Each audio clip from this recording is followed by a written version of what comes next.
NGOs confederation ആനുകൂല്യ വിതരണം രണ്ടാം ദിവസം. നാഷണൽ NGO കോൺഫെഡറേഷൻ കൊല്ലം ജില്ലാ കമ്മിറ്റിയുടെ നേതൃത്വത്തിൽ 2 ദിവസമായി നടന്നുവരുന്ന ആനുകൂല്യ വിതരണം സമാപിച്ചു.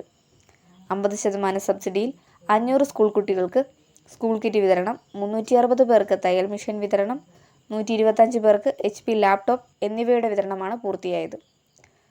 സ്കൂൾ കിറ്റുകളുടെ വിതരണം ചാമക്കാല ജ്യോതികുമാർ നിർവഹിച്ചു. തയ്യൽ മെഷീൻ വിതരണം തടിക്കാട് ചീഫ് ഇമാം അൽ ഹാസിഫ് അൻവർ മനാനി നിർവഹിച്ചു. 6ഓളം പ്രബല മതങ്ങൾ ഉള്ള ഒരു രാജ്യമാണ് ഇന്ത്യ. ഏതാണ്ട് 50-ലധികം ഗോത്രങ്ങളുള്ള ഒരു രാജ്യമാണ് ഇന്ത്യ. 6000-ലധികം വരുന്ന ജാതികളുള്ള ഒരു രാജ്യമാണ് ഇന്ത്യ.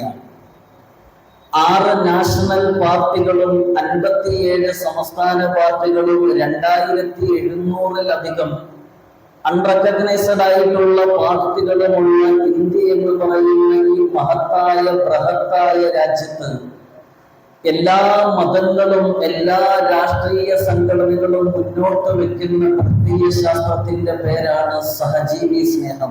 HP ലാപ്ടോപ്പുകളുടെ വിതരണം Anandabhavan central school chairman advocate G. Surendran നിർവഹിച്ചു.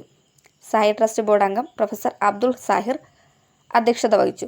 ജില്ലാ കോർഡിനേറ്റർ VS റാണ ആമുഖ പ്രസംഗം നടത്തി. വിവിധ സന്നദ്ധ സംഘടനാ പ്രതിനിധികൾ സംസാരിച്ചു.